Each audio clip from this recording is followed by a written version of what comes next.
गाथा पढ़नी है या वही भाव पढ़ना है, उसको पूरा करना है? भैया जो कर रहे हैं उसको पूरा कर लेते हैं पहले। ठीक है। नमो अरिहन्ताणम्, नमो सिद्धाणं, नमो आयरीयाणम्, नमो वज्झायाणम्, नमो लोये सवसाहुणम्।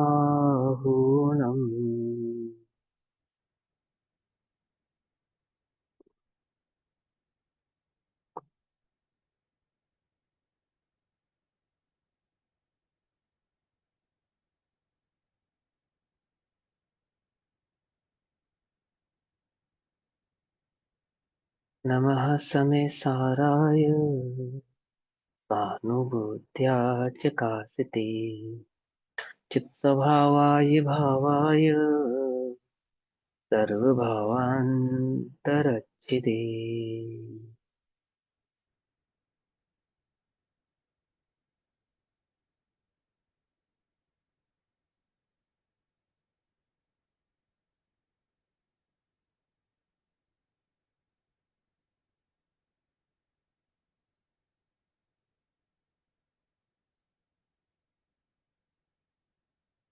पिछली कक्षा में जहां तक हमने पर्यायों के स्वरूप को समझा था, है ना, उसी के संदर्भ में अभी स्थूल स्थूल भाव हम पर्याय के स्वरूप का समझ रहे हैं। ठीक।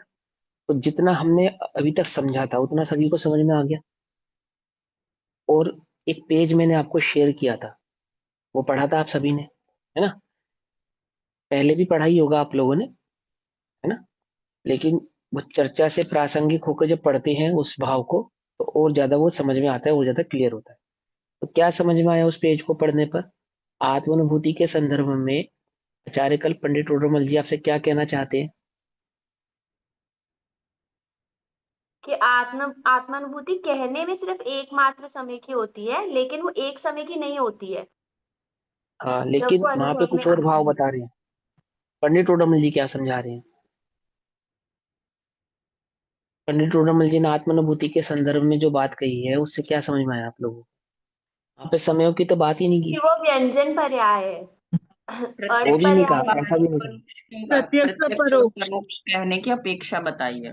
हाँ, प्रत्यक्ष और परोक्ष दो बातें कहने की अपेक्षा बताई, एक बात। और वहां प्रत्यक्ष भी छद्मस के ज्ञान का विषय हो रही है, और परोक्ष भी छद्मस के ज्ञान का विषय हो रही है। ये मूल बात समझो पहले, कि वहां प्रत्यक्ष और परोक्ष ऐसे दो भेद करे, दो भावों से समझाते हैं आत्मानुभूति को। और वो दोनों ही आत्मानुभूति जो निर्विकल्प है और सविकल्प है, तो निर्विकल्प भाव और सविकल्प भाव दोनों ही छद्मस के ज्ञान का विषय बन रहे हैं। ठीक है ना? और वहां निर्विकल्प अनुभूति किसको कहा? कि जो सविकल्प जो भाव धारणा की है उसने, सविकल्प जो धारणा की है, इसके आधार से, आगम, अनुमान आदि के आधार से, तर्क आदि के आधार से, अनुमान, तर्क और व्याप्ति वगैरह के द्वारा आगम में बतलाए गए आत्मा के स्वरूप की जो उसने धारणा की सविकल्प भाव से, उस सविकल्प में ही, उसी सविकल्प का बार बार बार बार बार बार चिंतन करते हुए, अभ्यास करते हुए, वो जो सविकल्प है वो निर्विकल्प में क्या हो जाता है? स्थिर हो जाता है। ऐसा बतलाया ना? ऐसे ही बताया ना? अब सरोज आंटी जी हैं, लाइन पे हैं? आंटी जी, जय जिनेन्द्र आप हैं? कई बार नेटवर्क भी इशू होता है ना। तो वहां पे जैसे ये पक्ष आता है हाँ किसी के भी हाँ चित्त में। भैया। हाँ मैं हूँ। हाँ, आप हैं? मैं। तो हाँ वो जी। हमने शेयर किया था, पेज आपने पढ़ा था? हाँ जी, पढ़ा था भाई साहब। हाँ, तो भाई साहब नहीं कहो, मैं तो आपके बेटे समान हूँ, ठीक है ना? आप तो कोई बेटा बात कहो नहीं। या भैया कहो, भाई साहब नहीं कहो ही। तो हम ये कह रहे हैं, मैं ये कह रहा हूँ कि वहां जो ये भाव उठा था कि अनुभूति जो होती है वो ज्ञान का विषय नहीं बनती, अभी तो अनुभूति होने के बाद होने वाला जो शुद्ध परिणति है, वह ज्ञान का विषय बनती है, जिससे ये अनुमान लगाया गया कि मुझे अनुभूति हुई है। तो ये जो भाव है, मैं जहां तक समझता हूँ कि ऐसी मान्यता हमें क्या कर देनी चाहिए, अपनी मान्यता से अलग कर देनी चाहिए। क्योंकि वहां पे स्पष्ट अनुभूति का ही विषय चल रहा है ना, उस हाँ उस जी। चिट्ठी में जो बतलाया गया है ना। और हाँ आपने जी। पढ़ा था आंटी जी, पढ़ा था उसको? हाँ जी, हाँ पढ़ा था। हाँ, तो बिल्कुल ऐसी धारणा नहीं रखना। आत्मा अनुभव में जानने में आया मतलब अनुभूति का विषय बनता है, एक बात। और दूसरा, किस प्रकार से बनता है कि वह छद्मस उस निर्विकल्प स्वयं संवेदन को अनुभूत करता है। आचार्य देव ने उसको कहा है अनुभूति प्रत्यक्ष। क्या कहा उसको? अनुभूति प्रत्यक्ष, स्वानुभव प्रत्यक्ष, ऐसा नाम दिया उसको। कि वह स्वयं संवेदन जो हुआ है, वो स्वयं संवेदन करने वाला आत्मा उस स्वयं संवेदन भाव को स्वभाव भाव से जानता है, जानता है ना। तो ये जानने वाली बात पे हम जोर बार बार क्यों दे रहे हैं? इसलिए जोर दे रहे हैं कि वो अर्थ पर्याय तो ज्ञान का विषय नहीं बनती, इसलिए अनुभूति अर्थ पर्याय का विषय नहीं है। समझे? और ज्ञान का विषय व्यंजन पर्याय बनती है, इसलिए अनुभूति व्यंजन पर्याय का विषय। अब इसको कहने से लाभ क्या होगा? उसको व्यंजन पर्याय कहने का तात्पर्य क्या है? उससे सिद्ध क्या करना चाहते, चाहे वो अर्थ हो चाहे वो व्यंजन हो। पर्याय की तो हमें दृष्टि नहीं करनी, हमें तो द्रव्य की दृष्टि करनी है। कि पर्याय के स्वरूप को समझकर, जब हम पर्याय के स्वरूप में गड़बड़ करेंगे ना समझने में, तो हम द्रव्य के स्वरूप में भी गड़बड़ करेंगे। समझ नहीं बात? अगर हम पर्याय के स्वरूप को सही नहीं समझेंगे, तो हमें द्रव्य का स्वरूप भी सही समझ में नहीं आएगा। क्यों? पर्याय का क्या काम है? द्रव्य को प्रकाशित करना। पर्याय का क्या काम है? द्रव्य के स्वरूप को बतलाना।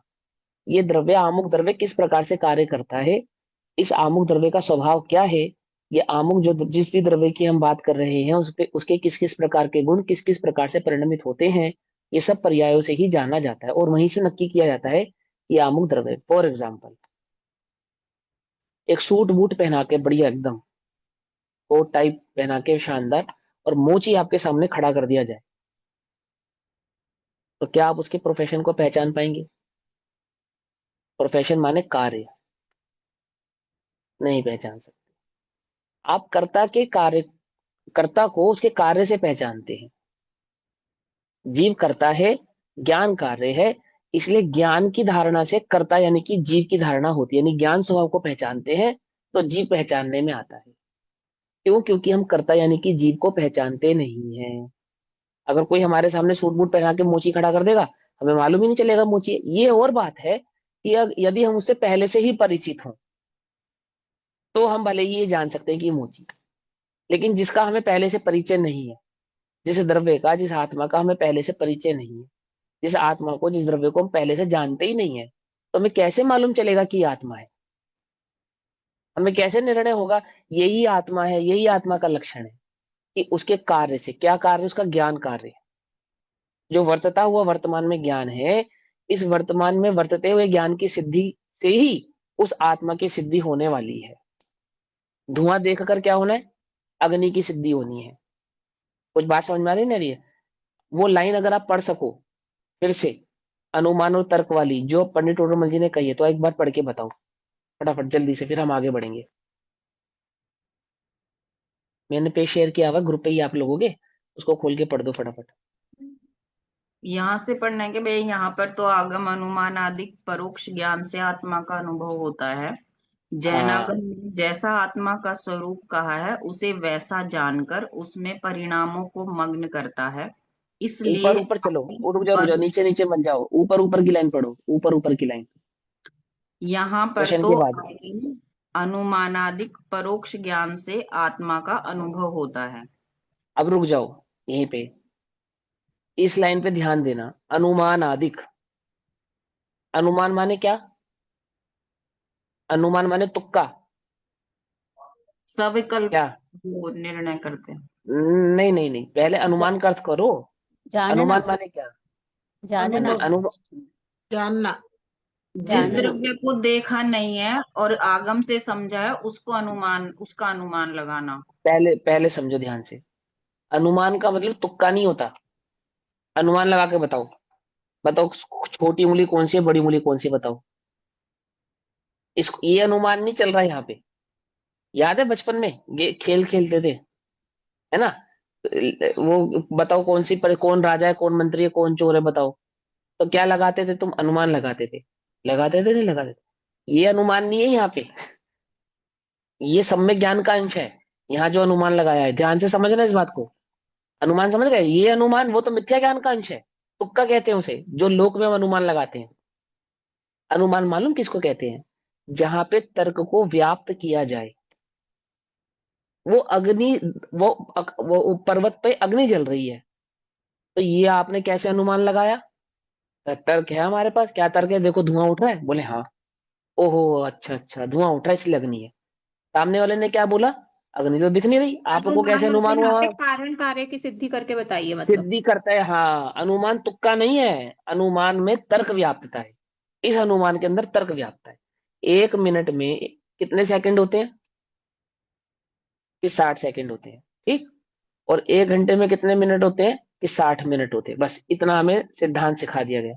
अब एक दिन में कितने मिनट होते हैं, आप बता सकते हो नहीं बता सकते? बता सकते हो ना? कैसे बता सकते हो? मल्टीप्लाई अनुमान से। मल्टीप्लाई करके। हाँ, तर्क तर्क।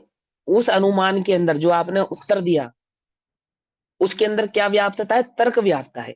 यदि 1 घंटे में 60 मिनट है, तो 24 घंटे में इतने ही निश्चित मिनट होंगे। फोर ये फोर तर्क है हमारे पास। हाँ, हमने तर्क निकाल के दिया ना, समझना ध्यान से। तो आगम में जो अनुमान है, जब अनुमान कहा जा रहा है, वहां पे तर्क की व्याप्ति हो रही है। वो तुक्का नहीं है कि कोरा तुक्का है, हमने अनुमान से लगा लिया। हमें लगा वो मंद कषाय होती है ना, तो वो बस वो उसी का भेद होता होगा, ऐसा नहीं। ऐसा नहीं कि हमने चाहे अपने मन से जो भी अनुमानित कर लिया। वहां अनुमान का मतलब ये नहीं कि मुझे ऐसा लगा, मुझे ऐसा लगता है। ध्यान से समझना इन बातों को, बहुत ध्यान से। अनुमान का अर्थ ये नहीं होता कि मेरा अनुभव ऐसा कहता है। अनुमान का अर्थ क्या है वहां पे? वो जिसमें तर्क व्याप्तता है। आपको हमने थोड़ा बताया, अगला स्टेप आपने अपने आप निकाल लिया। कैसे निकाल लिया? कि आपने हमें 1 घंटे के मिनट निकालने सिखाए थे, तो हमने उसी सिद्धांत के आधार से 24 घंटे के मिनट निकालने सीख लिए। तो भैया इसका सिद्धांत कौन सा मतलब है अपने? हाँ, अनुमान में भी निश्चय व्याप्त है। बिल्कुल 101%। अनुमान माने तुक्का नहीं है।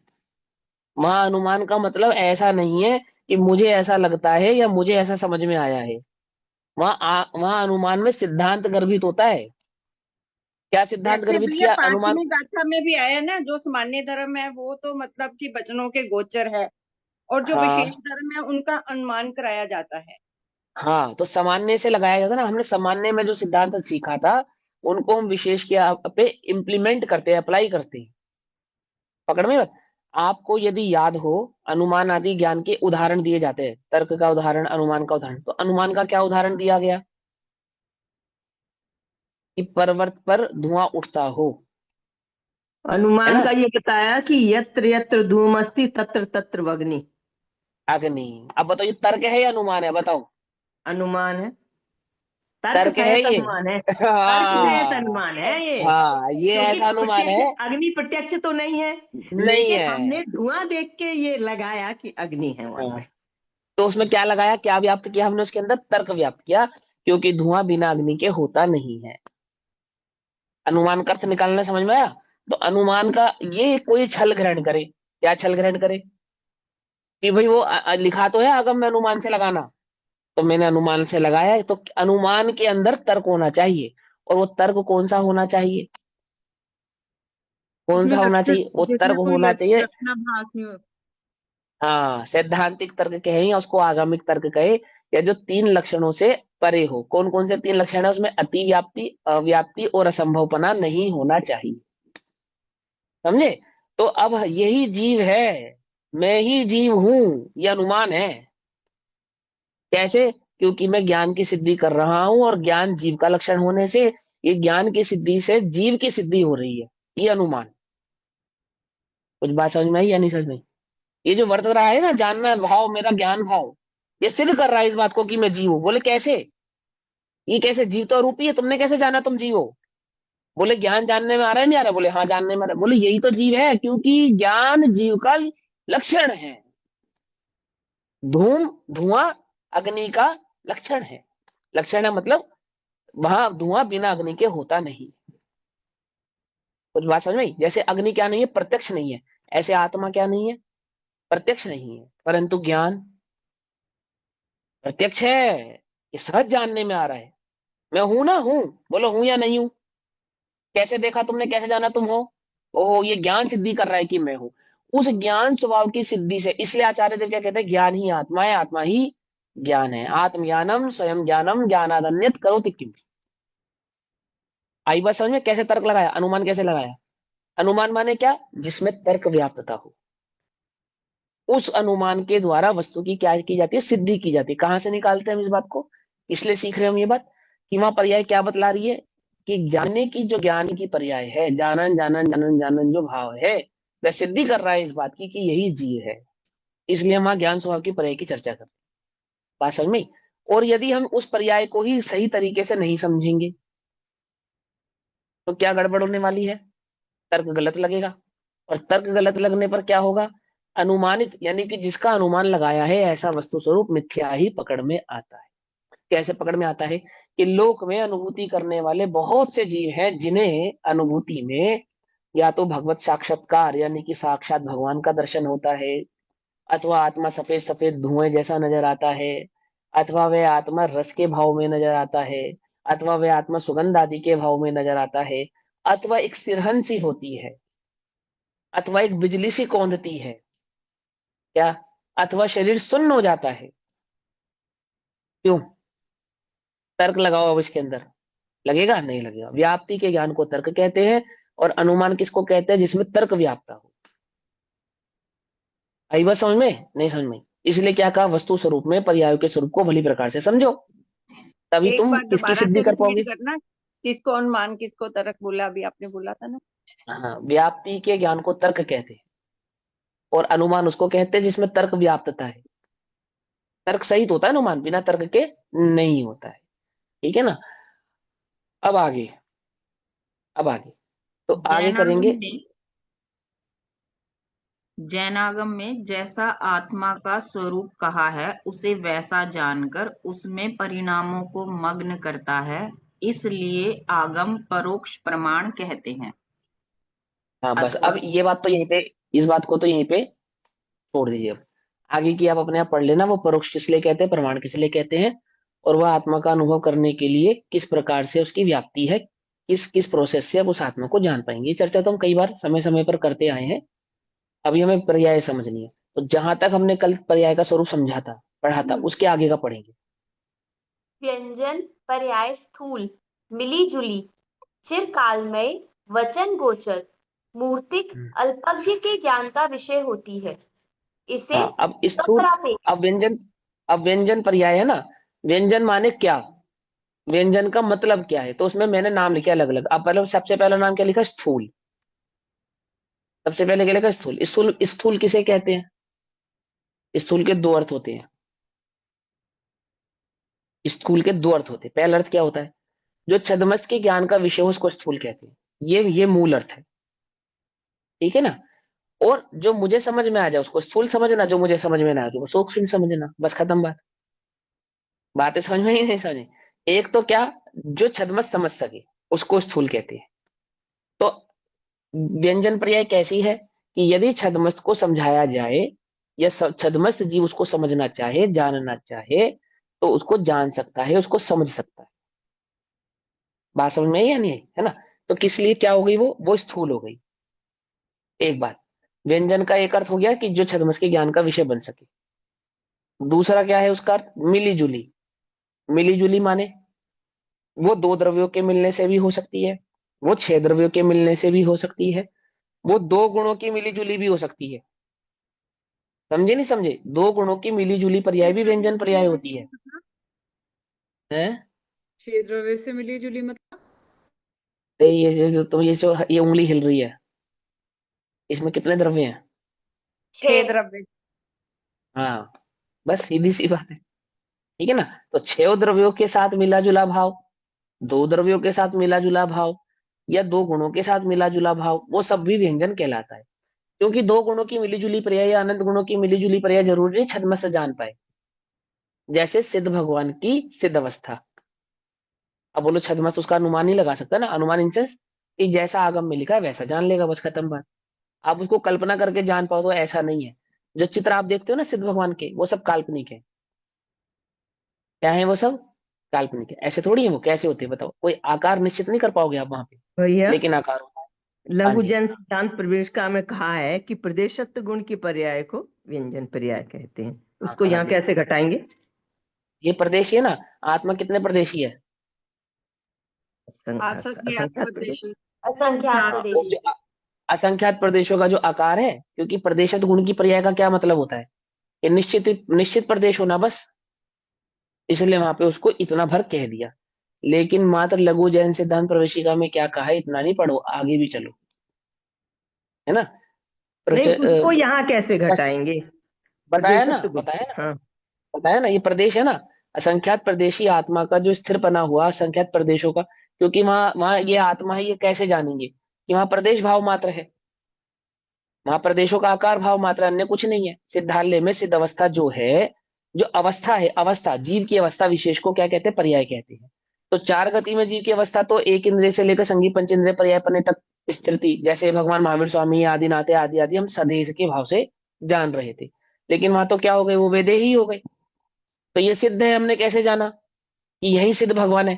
कि उनके प्रदेशों से जाना ना, वो प्रदेश वहां जाके स्थित हो गए। ये कैसे मालूम चला कि यही सिद्धालय है और इस सिद्धालय में यही सिद्ध भगवान विराजमान है, और ये सिद्ध भगवान जो विराजमान है वो इसी आकार से विराजमान है? कैसे मालूम चला?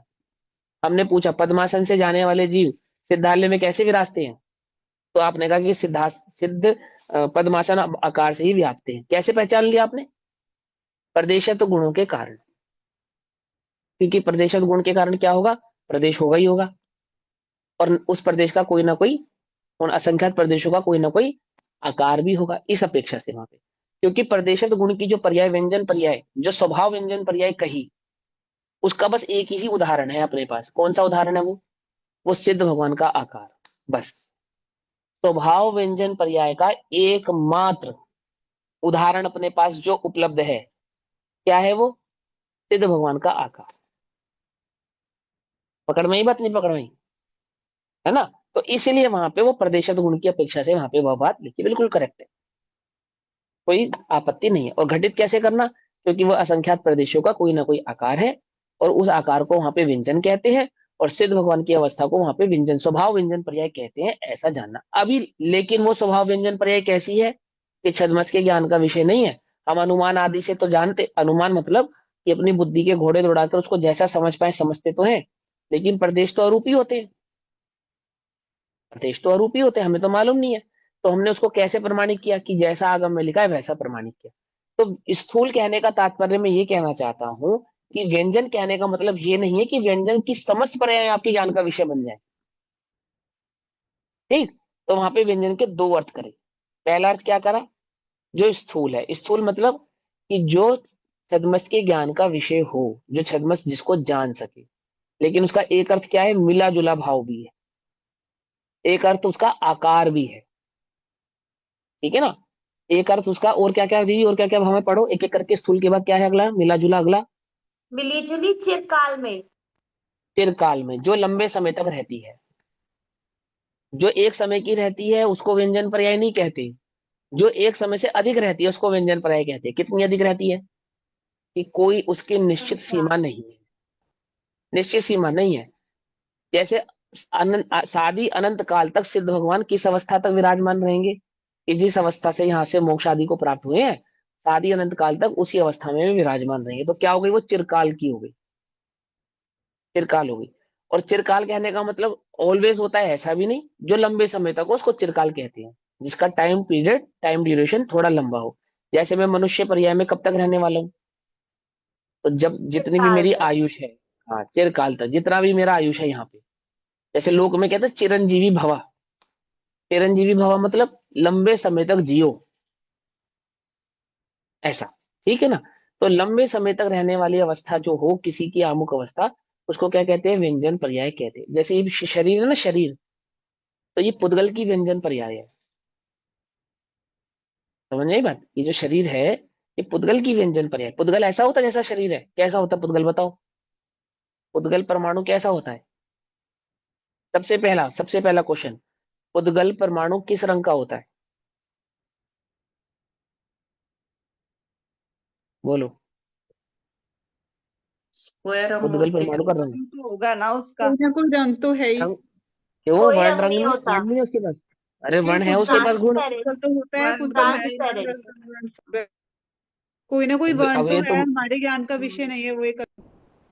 हाँ, अब लेकिन तुम्हें इसके ऊपर थोड़ी रिसर्च करनी पड़ेगी, तब तुम्हें समझ में आएगा। अभी मैं ये रिसर्च का विषय बोलकर छोड़ देता हूँ, नहीं मिले तो मुझसे पूछना, मैं बतलाऊंगा।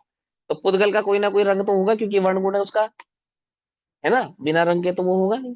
नहीं। अब उस रंग में क्या स्वभाव है, क्या विभाव है, वो आगे की हम चर्चा करेंगे। तो ये क्या है, शरीर क्या है, ये व्यंजन पर्याय है। ठीक है ना, क्योंकि ये एक तो अंशु भैया, छद्मस के फिर ज्ञान का विषय हो व्यंजन रही पर है। आए मतलब कि जैसे स्थूल है सूक्ष्म भी है, फिर जैसे हम सिद्धों का तो आकार जब कुछ ऐसे देख ही नहीं सकते। हाँ, सूक्ष्म है ना, उसमें सूक्ष्म भाव भी होता है, लेकिन वह सूक्ष्म भी कैसा सूक्ष्म है कि बस छद्मस की अपेक्षा से सूक्ष्म समझना उसको। यहाँ पे सूक्ष्म कहने का तात्पर्य बस इतना ही कि छद्मस की अपेक्षा से। और इस सूक्ष्म भी दो प्रकार के बतलाए ना मैंने। कुछ ऐसे सूक्ष्म हैं, जैसे मन पर्याय ज्ञान का विषय जो पर्याय होती है, मन पर्याय ज्ञान का विषय, वो कौन सी पर्याय होती है, अर्थ पर्याय होती है या व्यंजन पर्याय होती है? व्यंजन पर्याय। व्यंजन पर आए होगी। व्यंजन ठीक है। और वो स्थूल होती है या सूक्ष्म होती है? सूक्ष्म वो होती तो है। सूक्ष्म स्थूल होती होगी। है। सूक्ष्म। अब विचार करो। ठीक है ना, क्योंकि मन पर्याय ज्ञानी ही जान सकते हैं, इस अपेक्षा से तो सूक्ष्म है। लेकिन मन पर्याय ज्ञानी जो जो कि छद्मस है जान सकते हैं, इस अपेक्षा से स्थूल है। कुछ बात समझ में आई या नहीं समझ में आई? अवधि ज्ञान की मन, अपेक्षा सूक्ष्म है, और हाँ, उसकी अपेक्षा से केवली की सूक्ष्म अपेक्षा बहुत स्थूल है। है, स्थूल है। और नहीं, मन पर्याय ज्ञानी की अपेक्षा से भी स्थूल है, क्योंकि हम्म मन पर्याय ज्ञानी तो जान पा रहा है ना, जो जान पा रहा है वो स्थूल छद्मस है ठीक ना। है। हाँ, छद्मस में दोनों अपेक्षा घटित होंगी ना। तो छद्मस में एक छद्मस की अपेक्षा से वो सूक्ष्म है, क्योंकि वह उसको जानने की योग्यता नहीं रखता। और जिसके पास उसको जानने की योग्यता, उसके लिए वो स्थूल हो गई। जिनके पास मन पर ज्ञान है उनके लिए स्थूल है, और जिनके पास मन पर ज्ञान नहीं है उनके लिए सूक्ष्म है। ऐसा ऐसा सूक्ष्म और स्थूलपना उसके अंदर है। कंफ्यूज नहीं होना, बहुत इजी है, एकदम सेट हो जाएगा यहाँ माइंड में चार्ट की तरह। बिल्कुल कोई कोई ऐसी बात नहीं है कि बड़ा मुश्किल लगे। बस तुम्हें क्या बैठाना है, क्या कहते हैं, जैसे मोती पहनाते ना माला में, तो मोती से मोती जोड़ना है बस, और कुछ नहीं करना। मोती से मोती जोड़ोगे, हार बन जाएगा। ठीक है ना। चलो, अब पर्याय के स्वरूप में दूसरा हो गया, स्थूल हो गया, मिली जुली हो गई। आगे वचन गोचर। त्रिकाल हो गई, वचन गोचर, जिसको शब्दों से कह सके हम, जिसको शब्दों के द्वारा समझाया जा सके, तर्क के द्वारा समझाया जा सके, उदाहरण आदि के माध्यम से समझा सके, अथवा दिखा भी सके। जैसे दिखा रहे ना शरीर, ये शरीर को देख रहे हो, ये क्या है, ये व्यंजन पर्याय है, ऐसा। तो वचन गोचर, जो वचन के द्वारा कही जा सके, शब्द ना, शब्द, शब्द, ये क्या है, पर्याय। कौन सी पर्याय है ये, अर्थ है या व्यंजन है? व्यंजन। हाँ। किसकी, किसकी, उद्गल वे द्रव्य। द्रव्यों में उद्गल से की। किस द्रव्य उद्गल की? की। उद्गल द्रव्य की। उद्गल द्रव्य की। ऐसे, वेरी गुड। स्वभाव या विभाव?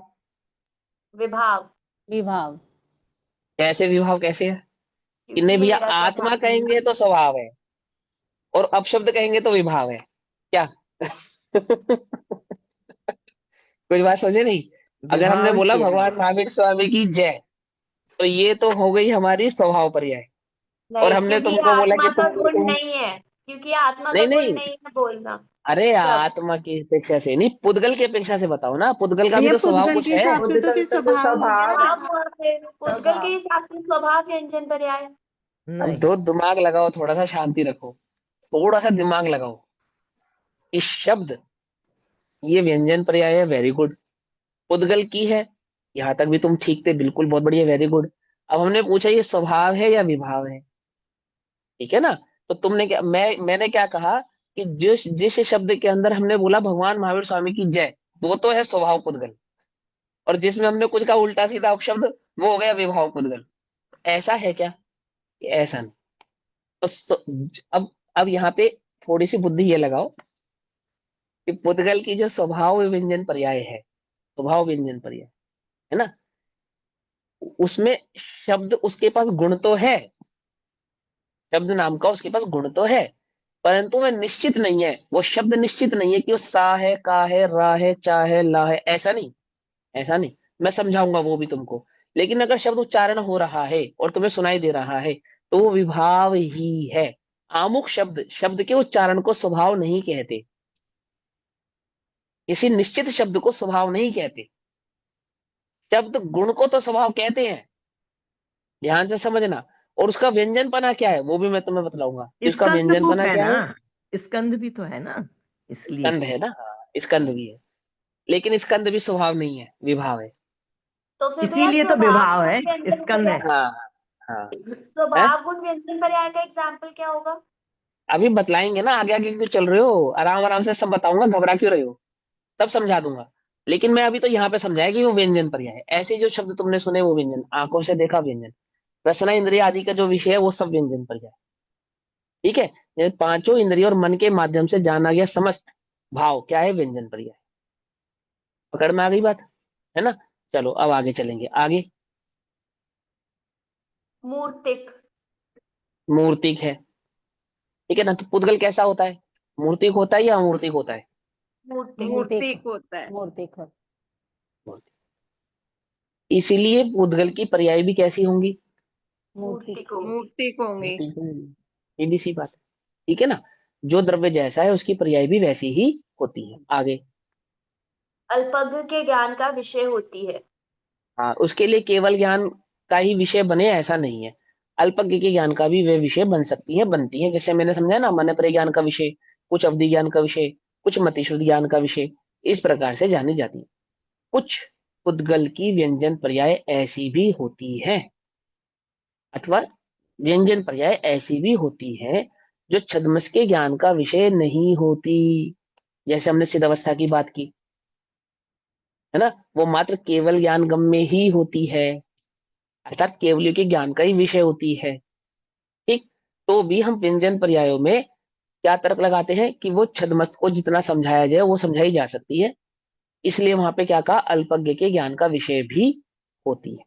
मतलब जितना मोक्ष मार्ग में जरूरत है व्यंजन पर्याय को स्वरूप को जानने की, वह सारी पर्याय मोक्ष मार्ग में अल्पज्ञ को समझाई जा सकती हैं, अल्पज्ञ द्वारा समझी जा सकती है, उनका विवेचन किया जा सकता है, इसलिए वहां पे वो छद्मस के ज्ञान का विषय है ऐसा कहा जाता है।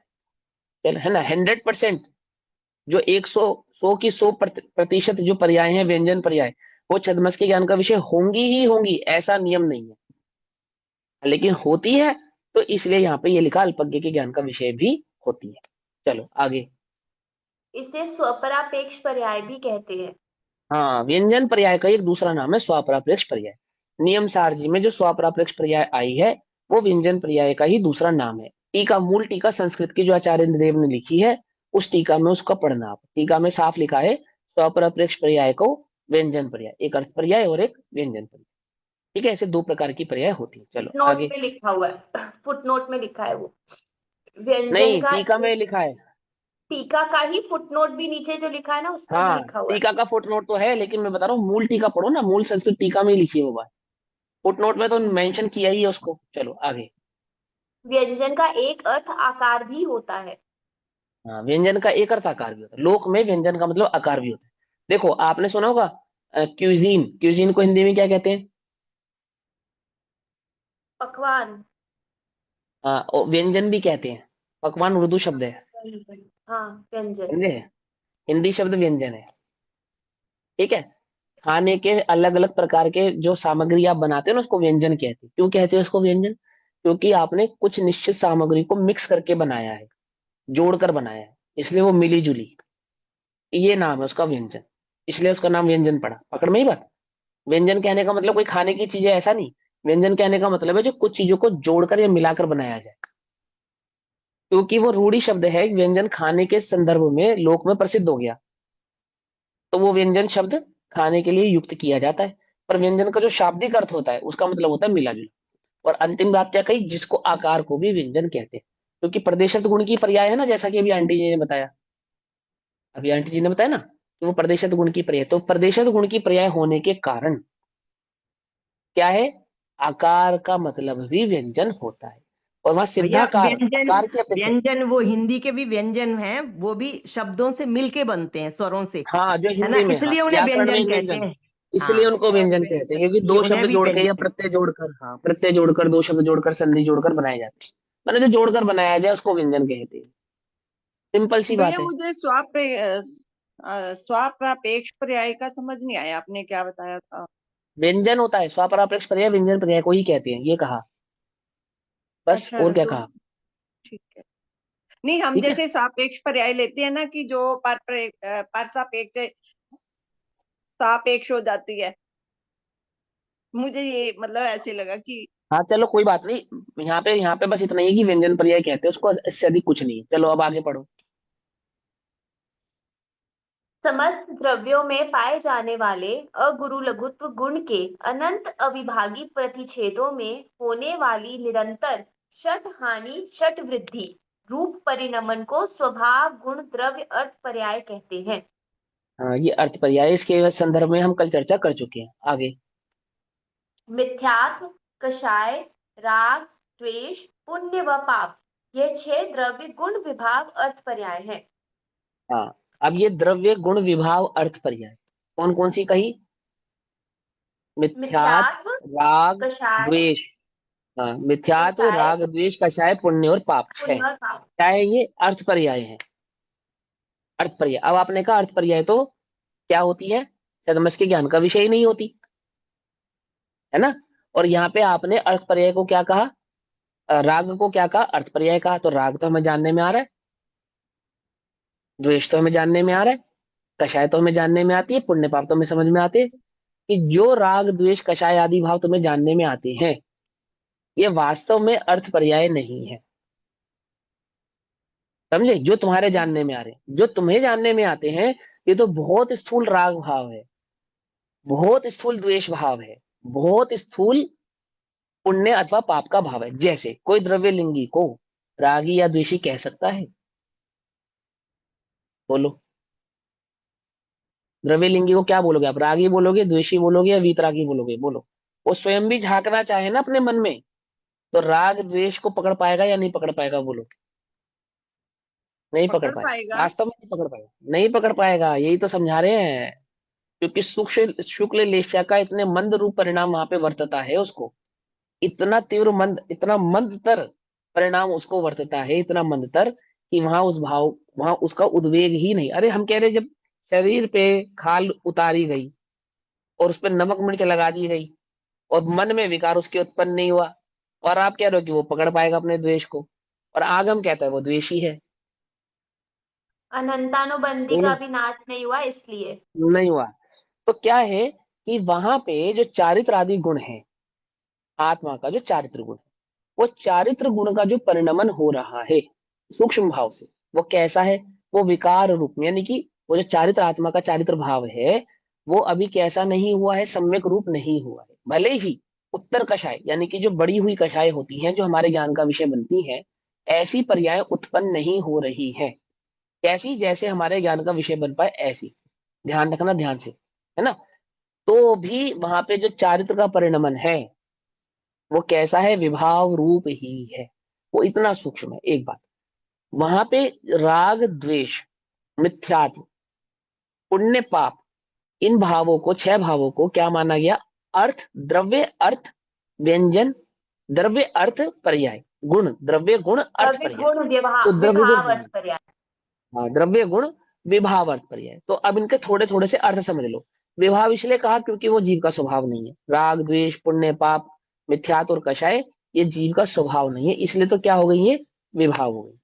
और ये 6 की 6 द्रव्य को भी कही आपने, गुण गुण को भी कही। ऐसा क्यों कहा? क्योंकि चारित्र के राग भाव प्रकट होने पर, प्रवर्तने पर, पूरे द्रव्य को ही रागी ऐसा कहा जाता है। ये जो 6 पर्याय है ना, 6 पर्याय, ये 6, ये जो 6 अर्थ पर्याय हैं, विभाव अर्थ पर्याय, ये कैसी है कि ये पूरे द्रव्य का आंकलन करने वाली है। जैसे एक गुण में राग भाव से प्रवृत्ति होने पर भी पूरे द्रव्य को रागी कहा जाएगा। जैसे केवल ज्ञान प्रकट होने पर एक ज्ञान गुण को केवल ज्ञानी कहेंगे या पूरे आत्मा को केवल ज्ञानी कहेंगे? समझे ना। सम्यक दर्शन तो श्रद्धा का गुण है, सम्यक दर्शन तो श्रद्धा का गुण है, और श्रद्धा के गुण के सम्यक दर्शन होने पर भी पूरे जीव को सम्यक दृष्टि ऐसा कहते हैं। कहते नहीं कहते? ऐसे ही राग रूप, जो जो राग का भाव है चित्त में, आत्मा के साथ जो विभाव भाव है राग का, उसके कारण, उस अर्थ पर्याय के कारण, उस एक गुण की अर्थ पर्याय के कारण पूरे द्रव्य को रागी, पूरे द्रव्य को द्वेषी, पूरे द्रव्य को पापी, पूरे द्रव्य को पुण्यात्मा, पूरे द्रव्य को मिथ्या दृष्टि। एक इंद्रिय क्या है? मिथ्या दृष्टि है, सम्यक दृष्टि है? एक मिथ्या इंद्रिय, दृष्टि। मिथ्या दृष्टि। हाँ मिथ्या दृष्टि क्या, नहीं भैया मिथ्या दृष्टि कैसी बातें कर रहे हो? उसका चारित्र गुण, उसका श्रद्धा गुण मात्र मिथ्या दृष्टि है, बाकी कुछ मिथ्या दृष्टि नहीं है, ऐसा कहोगे? नहीं, नहीं। ऐसा नहीं कहेंगे, ऐसा नहीं कहेंगे, समझे नहीं समझे? इसलिए वहां पे अर्थ पर्याय को क्या कहा, वहां पे द्रव्य अर्थ विभाव पर्याय, द्रव्य अर्थ विभाव अर्थ, सॉरी, द्रव्य गुण द्रव्य विभाव गुण अर्थ पर्याय, विभाव। विभाव अर्थ पर्याय है ना। तो द्रव्य गुण विभाव अर्थ पर्याय, क्योंकि वहां है तो वास्तव में राग द्वेष चारित्र गुण की पर्याय, मिथ्यात्व श्रद्धा गुण की पर्याय, और पुण्य पाप आदि वो चारित्र और श्रद्धा गुण के आधार से ही, मतलब श्रद्धा गुण को मिथ्यात्व में डालो, बाकी चारित्र गुण की पर्याय है। लेकिन इन दोनों की अपेक्षा से पूरे द्रव्य को ही ऐसा ही आकलन किया जाएगा, पूरे द्रव्य को ही रागी कहा जाएगा, पूरे द्रव्य को ही द्वेषी कहा जाएगा। आप ऐसा नहीं कह सकते कि ज्ञान तो सम्यक है। जैसे जैसे फॉर एग्जाम्पल, अभी हम लोग आगम की चर्चा कर रहे हैं, आप हमसे आगम के संदर्भ में कोई प्रश्न पूछेंगे या हम आपसे पूछेंगे, और आप आगम के आधार से ही उत्तर दे देंगे, आपके मन में भी वही उत्तर चल रहा है। आपसे पूछा जाए कि आपको इस बात पे विश्वास है, तो आप बोलेंगे हाँ मुझे पूरा विश्वास है। बिल्कुल ऐसा ही है ना। यानी कि सम्यक दर्शन प्रकट होने से पूर्व जो मिथ्या दृष्टि की अवस्था है वो कैसी है, कि उसका पूरा श्रद्धान ज्ञान स्वभाव से आगम के ऊपर उसने अपने को केंद्रित किया है, फिर भी उसको सम्यक दर्शन प्रकट नहीं हुआ है। ऐसे जीव के ज्ञान को, मात्र ज्ञान को सम्यक ज्ञान कहेंगे या मिथ्या ज्ञान कहेंगे? जब सम्यक दर्शन प्रकट मिथ्या नहीं हुआ है ज्ञान, तो मिथ्या ज्ञान है। मिथ्या ज्ञान है। मैं जीव हूं, मैं ऐसा कह रहा हूं, मेरा ये ज्ञान सम्यक ज्ञान है या मिथ्या ज्ञान है? मिथ्या मैं है। आत्मा हूं, ये सम्यक ज्ञान है या मिथ्या ज्ञान है? मिथ्या ज्ञान। मिथ्या ही है। सोच समझ के बोलो, कैसी बात बोल रहे हो, मैं आत्मा नहीं हूं, ये मिथ्या बात है। लेकिन सम्यक दर्शन नहीं ना हुआ हाँ, तो कि हाँ। मैं आत्मा हूं ये बात भले ही सही है, लेकिन तो भी आपका ये ज्ञान मिथ्या ज्ञान है। पकड़ में आई बात, नहीं पकड़ में आई? क्यों? क्योंकि एक गुण विभाव रूप परिणमित होने से पूरा द्रव्य ही विभाव रूप परिणमित है। पकड़ में आई बात, नहीं पकड़ में आई? वहां पे एक गुण को सम्यक और एक गुण को मिथ्या, आप ऐसा नहीं कह सकते। एक गुण के विभाव भाव होने पर संपूर्ण द्रव्य का विभाव वहां पे स्वीकार करना पड़ता है। इसलिए ये क्या है, गुण द्रव्य अर्थ पर्याय। कौन सी? व्यंजन। व्यंजन क्यों कहा, विभाव व्यंजन क्यों कहा इसको? क्योंकि ये कर्म की स्थूल है। उपाधि से मिलकर बना है। नहीं, क्यों मिली है, मिली जुली है, स्वाभाविक नहीं है ना। स्वभाव किसको कहते हैं, जिसमें मिलावट नहीं होती। विभाव किसको कहते हैं, जिसमें मिलावट होती है। समझ नहीं बात? और क्योंकि राग जो परिणति है, राग जो भाव है, वो जीव का स्वभाव नहीं है, वो पर के निमित्त से आया है, अज्ञान भाव से आया है, पर की दृष्टि से आया है, उसमें पर की सापेक्षता है। क्योंकि उसमें पर की सापेक्षता है, तो मिलावट आ गई ना यहाँ पे। इसलिए ये विभाव क्या हो गया, व्यंजन हो गया। पकड़ में अर्थ ही बात, फिर से पर्याय। पढ़ो इस लाइन को। क्या बोला आपने, ये विभाव व्यंजन कैसे हो गया? अभी तो आप अर्थ पर्याय बता अर्थ, रहे थे। हाँ, बताओ विभाव मैंने अर्थ अर्थ किया, पर्याय विभाव भी समझ आएगा। रहे थे। अरे विभाव भी आएगा, व्यंजन भी आएगा और अर्थ भी आएगा, दोनों आएंगे। गुण की होने की अपेक्षा से अर्थ है, गुण की होने की अपेक्षा से, कौन सी अपेक्षा से अर्थ है? देखो सुनो, फिर समझाता हूँ, कोई बात नहीं। दोनों बातें समझनी पड़ेंगी इसके अंदर। एक दोनों लाइनें पढ़ दो दीदी, विभाव वाली लाइन भी पढ़ दो द्रव्य की, जिसमें व्यंजन पर्याय में इन दोनों को काउंट किया है, और अर्थ की भी पढ़ दो, दोनों लाइनें पढ़ दो फटाफट। मिथ्यात्व, कषाय, राग, द्वेष, पुण्य व पाप, ये 6 द्रव्य गुण विभाव अर्थ पर्याय है। नर हाँ, नारक आदि रूप 4 गति 84 लाख योनियों रूप जीव की विभाग द्रव्य व्यंजन पर्याय है। व्यंजन पर्याय है। अब सुनो, अब ध्यान से समझना। राग द्वेष, मिथ्यात्व, पुण्य पाप और कषाय, इन 6 को क्या कहा, अर्थ पर्याय का। लेकिन इन्हीं 6 को व्यंजन पर्याय भी कहते हैं, इन्हीं 6 को। समझना ध्यान से। मैं राग करूंगा ना, जैसे मैं द्वेष करूंगा, तो मेरा जो द्वेष भाव प्रकट होगा वो तुम्हें समझ में आएगा ना, मैं द्वेष कर रहा हूं या नहीं कर रहा हूं। तुम्हें दिखेगा या नहीं दिखेगा? मेरे क्रोध भाव, मेरा द्वेष भाव आदि आदि तुम्हें नजर आएंगे, नहीं नजर आएंगे? इन आएंगे। इन नजर आने वाली, हाँ, इन नजर आने वाली अपेक्षाओं से इनको व्यंजन कहते हैं। ये तो हो गई अंतिम लाइन जो मैंने कही।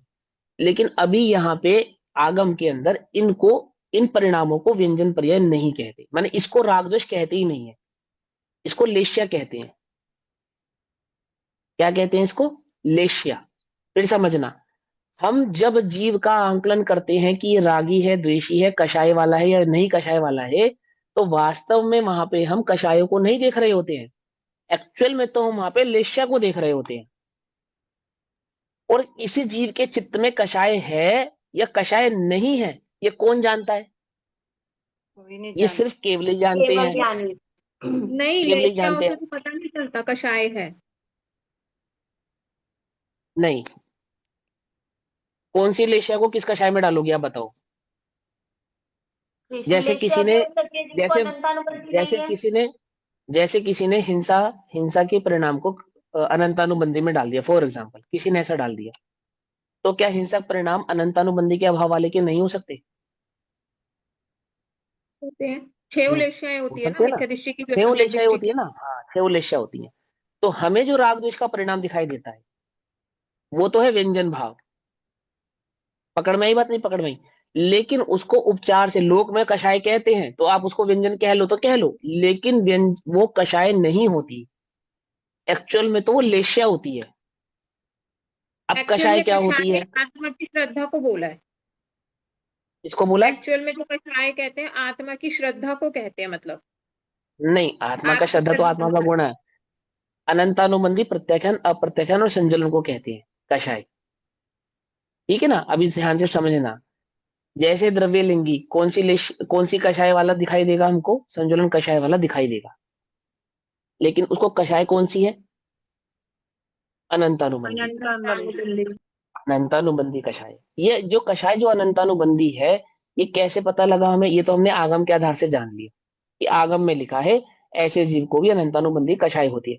लेकिन अगर आपसे पूछा जाए, आपके सामने एक द्रव्यलिंगी और एक भावलिंगी आए, दोनों दो मुनिराज पधारे, तो आप कैसे निर्णय करोगे कि ये द्रव्यलिंगी और ये भावलिंगी? आप नहीं कैसे कर समझ में सकते आएगा? परिणामों को आप नहीं कर देखते तो। सकते। नहीं कर नहीं कर सकते ना? सकते। क्यों नहीं कर सकते आप? क्योंकि छद्मस के ज्ञान का विषय लेश्या बनती है, और जो लेश्या होती है वो व्यंजन होती है। आई बस समझे? और हम उन व्यंजन राग द्वेष आदि परिणामों को किसी अपेक्षा से व्यंजन पर्याय कह देते हैं। बात समझ में आ रही है नहीं आ रही है? ये सर के ऊपर से जा रही है। अब जो मूल मूल परिणति, जो मूल राग है, जो मूल द्वेष है, जो मूल मिथ्यात्व है, जो मूल पुण्य है, जो मूल पाप है, और जो मूल कषाय है, ये जो छह भाव हैं, मूलतः मूलतः ये कहाँ है? ये कहाँ है कि ये अर्थ पर्यायों के भेद हैं। ये व्यंजन पर्यायों के भेद नहीं है। अर्थ पर्यायों के भेद है मतलब छद्मस के ज्ञान का विषय नहीं है। आई बात समझ में या नहीं समझ में आई? ये रागी है या ये द्वेषी है, ये जो तुम निर्णय करते हो, ये लेश्याओं से निर्णय करते हो, कषायों से निर्णय नहीं करते। ये तो मैं फिर नहीं कह रहा भैया हूँ, ये एक्चुअल में तो फिर ये व्यंजन पर्याय हुई ही नहीं, है तो सिर्फ ये हाँ, अर्थ पर्याय है। तो मैंने दोनों बातें बोली ना कि वहां पे इस प्रकार का कथन भी मिले तो कंफ्यूज मत होना। कंफ्यूज मत होना। इसकी बेसिक भाव को समझ के रखना, मूल बात को समझ के रखना। जैसे हमने कहा ना, मैंने क्या क्वेश्चन उठाया कि हमें तो राग द्वेष हमारे जानने में आ तो रहे हैं भैया, आप रागी हो, ये द्वेषी है, और ये क्रोधी है, ये कषाय वाला, ये मिथ्या दृष्टि, ये समय, या ये पुण्य कर रहा है, ये पाप कर रहा है। ये जो देह आदि के माध्यम से पाप और पुण्य की क्रियाएं होती है। जैसे फॉर एक एग्जाम्पल और देता हूँ। अः सातवें आठवें नौवें 10वें गुण स्थानों में जो मुनिराज होते हैं, उनकी प्रवृत्ति को पाप कहेंगे या पुण्य कहेंगे? अब आप कहोगे ना शुभ कहेंगे ना शुभ कहेंगे, उनको तो वीतराग कहेंगे। ठीक है ना? लेकिन 100% वीतराग होती है क्या, ये बताओ? पहला नहीं। क्वेश्चन तो यही है। हाँ, नहीं, 100% तो वीतराग नहीं केवल होती है। ज्ञान होने पे होगी। हाँ, 100% तो वीतराग नहीं है। तो जितनी जितनी वीतराग है, कितनी कितनी वीतराग है कि जितनी जितनी कषाय का अभाव है, उतनी उतनी तो वीतराग है। अब बाकी जो बची है वो शुभ है या अशुभ है? वो शुभ है, दोनों है। शुभ, दोनों ही है, जितनी शुभ भी जितनी अशुभ है। जितनी जितनी कषाय है उतनी उतनी अशुभ है, और जितनी जितनी कषाय खत्म हो गई उतनी उतनी शुभ है। अब देखो उसमें क्या है कि मुख्यता मात्र शुभ की, अशुभ की मुख्यता नहीं है। ठीक। और जब केवल ज्ञान प्रकट हो गया तो वहां तो पूरी वीतरागता है। और शुभ अशुभ कितनी है? ना नहीं, शुभ है ना अशुभ है, ना शुभ, कुछ भी नहीं क्यों है। नहीं है? क्यों वीतराग चारों नहीं है? क्योंकि कषाय वो खत्म हो वीतराग, गई। वीतरागता चारों प्रकट क्षय होगी। खत्म हो गई। क्योंकि चारों क्योंकि कषाय। क्योंकि जो गुण थे ना, गुण, जिन गुणों की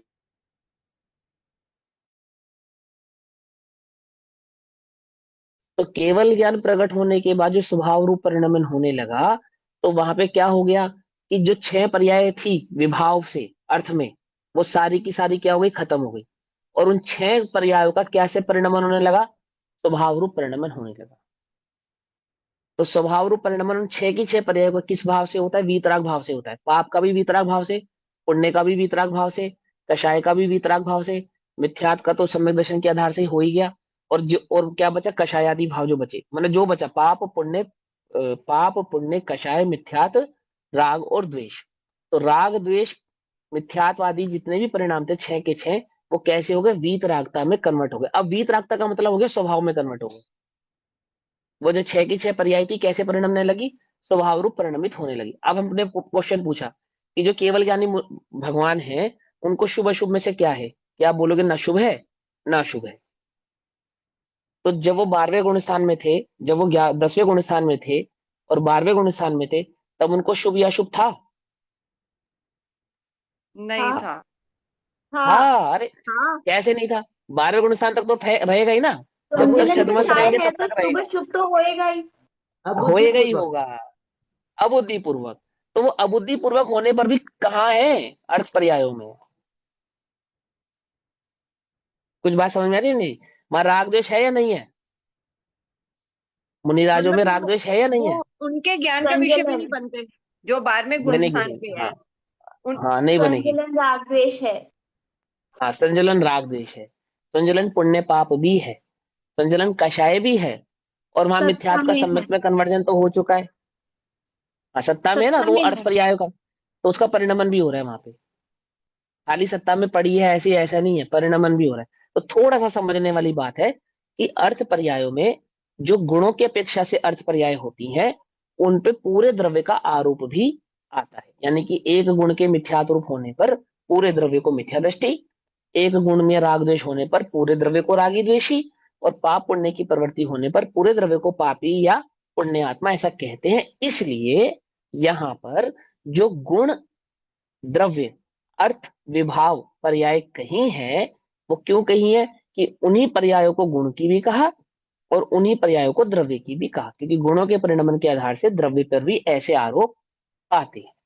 पकड़ में आ गई बात? भैया, जो हाँ, जो बोलो। संचलन कषाय के जो रह गए हैं, सत्ता में पड़े हुए हैं, उनका जो परिणमन हो रहा है वो अपकर्षण उत्कर्षण और संक्रमण रूपी होगा ना।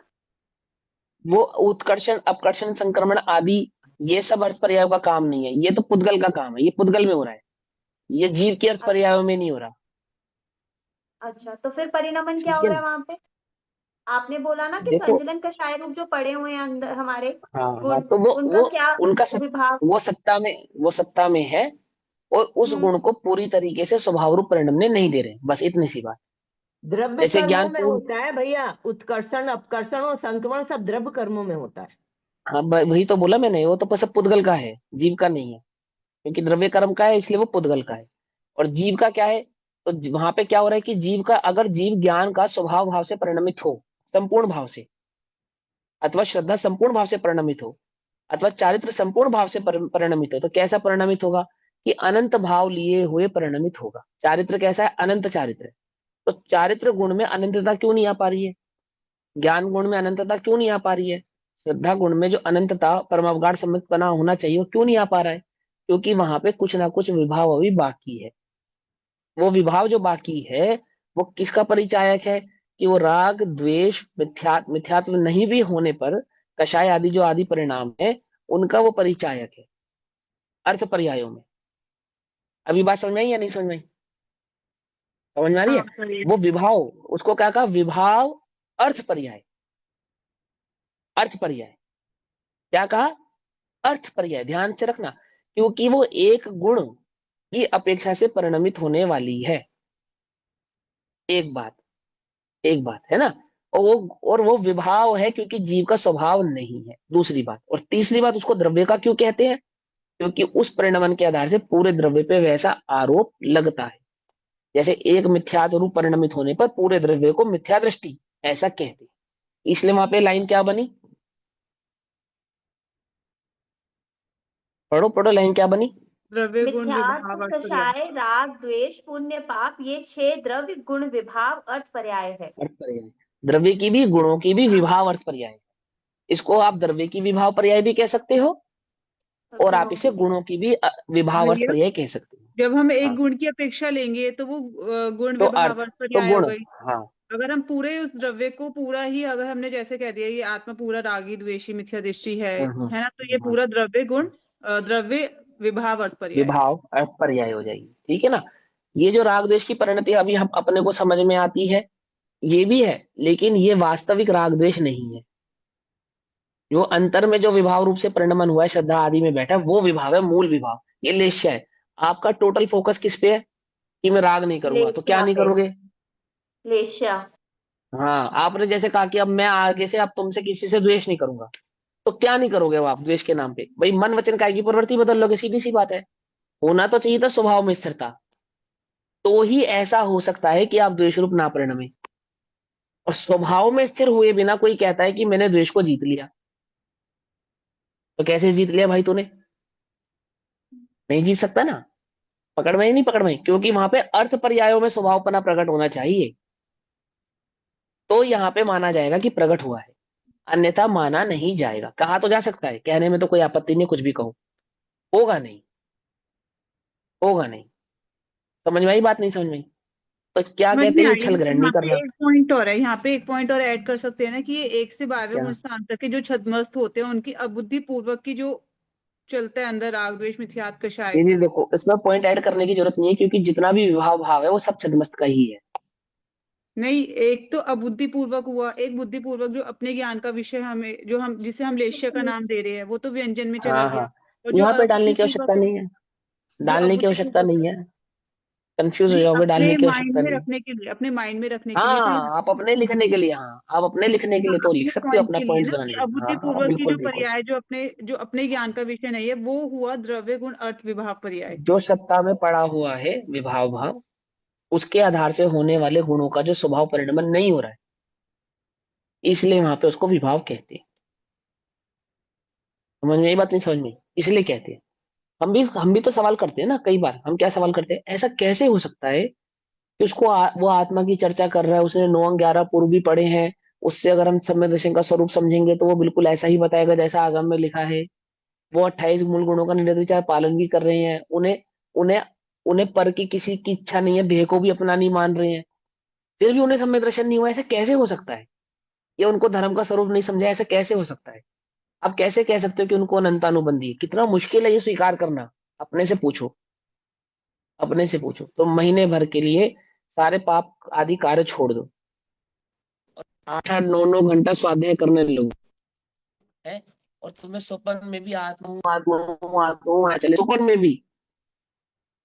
और फिर तुमसे कोई पूछे, 2 2 घंटे तुम्हारा ध्यान लगने लगे, और फिर हम तुमसे पूछे कि तुम सम्यक दृष्टि हो या मिथ्या दृष्टि, तो तुम ही ये स्वीकार नहीं कर पाओगे अपने आप से कि मैं मिथ्या दृष्टि हूँ।